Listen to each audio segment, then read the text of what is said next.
Mr. Mayor. Good morning, Commissioners. Before I begin, I just want to say that my name is John Mara, and I do serve as the mayor of the Village of Timberlake. And I'm speaking here today, not just for myself, but as a Lake County resident, but also on behalf of many concerned residents of Timberlake and Lake County.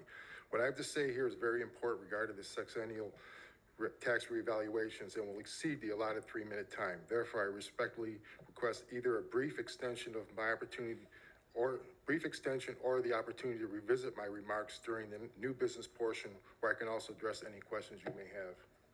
I can't grant additional time.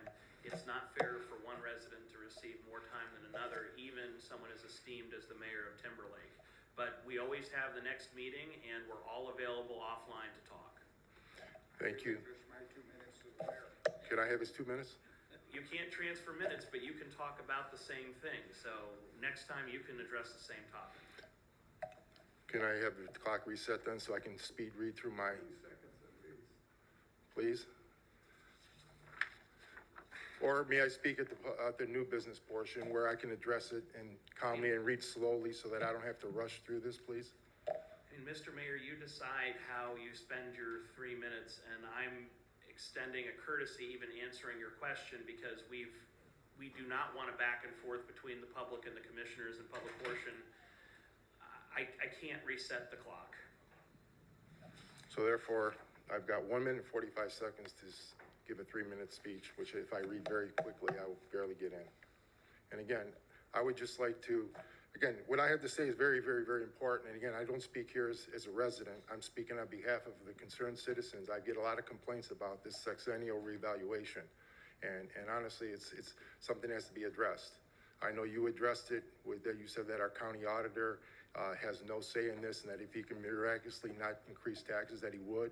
Well, we're finding otherwise. We're finding out not only is the state involved in it, but also the local school boards. Yes, that's what we have to go to. But more importantly, we need to go to our county auditor, which I believe that he used again a third party to do these investigations. But again, I have to read this. I'm going to enter it into, I guess, if I can approach a clerk. But again, it won't even make the minutes. I mean, I've been checking. The minutes don't even tell what we say.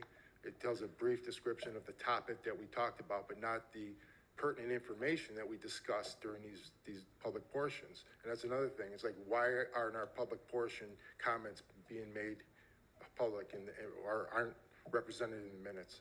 So, again, 28 seconds I have here. There's no way I can read through this, but you know, I just find it disheartening that I cannot even, as the mayor of Timberlake, representing many, many, many residents, they all can't come here. People have jobs, they gotta work, they don't have here. And again, to limit us to 3 minutes, I have so many other topics to talk about. This is only one of a dozen issues I have with the county. And again, with the commissioners, they need to know this information. And you know, it's just not fair that we have not only been taking away the public portion or the second portion, but also now we're limited to 3 minutes where we used to be able to finish our sentence, and now you cut us off from even finishing our sentence. Thank you very much for not letting me speak. Anyone else for public portion? Hearing none, we will move. Regarding Mayor Mara, I would say, though, that in the interest of good governance, openness, and transparency, when we have other elected officials, separately elected officials, the only way they can meet with this board is at a special meeting, a public meeting such as this. There should, and I have to say, I don't believe that we don't have this. There should be a mechanism by which they could address us and to air their grievances, air their concerns, express their compliments, their gratitude for things, the whole palette.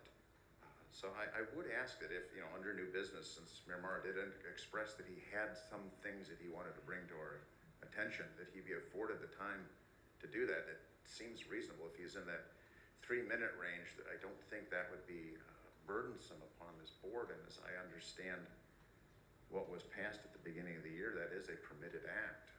Although I did not support the reconfiguration, I do believe this is a reasonable ask. And I would ask that Mayor Mara, under new business, be permitted to express the concerns that he wanted to bring before us. I believe that is of a public interest, and I think this is the proper time and place to do that. So just wanted to put that before you.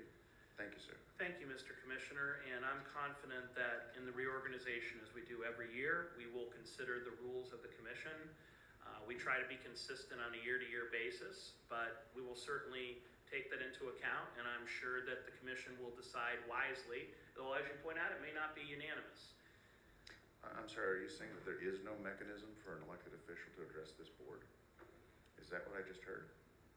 I do not believe personally in treating politicians or elected officials differently from residents, but I understand that others might think that with the title comes special privilege. I do understand that position, but I think that it is certainly a larger discussion, and we typically revisit our rules once a year, and I believe that the next commission and the next term will take this seriously into account.